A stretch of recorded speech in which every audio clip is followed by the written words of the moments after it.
ndabizi neza ko hari uwabambwe ndabambugwa, rukundo rwiwe ni rwinshi kandi ntirugira iherezo.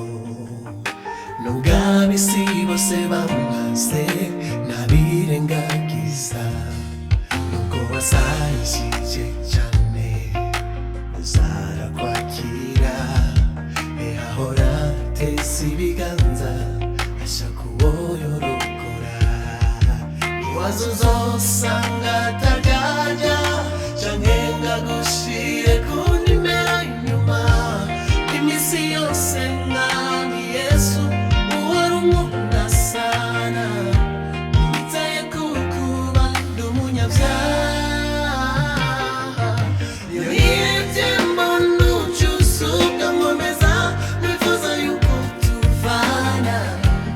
Yeno kurira, yeno kuganya, yeno kwicuza,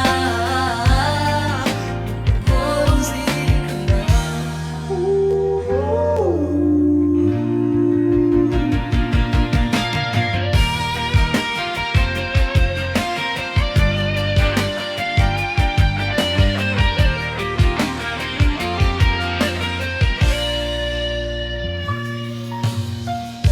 Mugihe nk'iki birakwiye kuzirikana no kuzahwari maze akwihera ubugingo.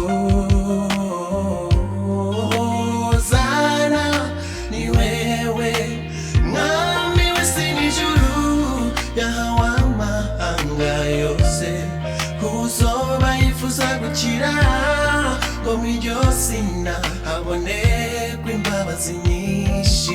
Niwaza uzosanga ataryarya canke ngo agushire ku nimero inyuma. Iminsi yose mwami Yesu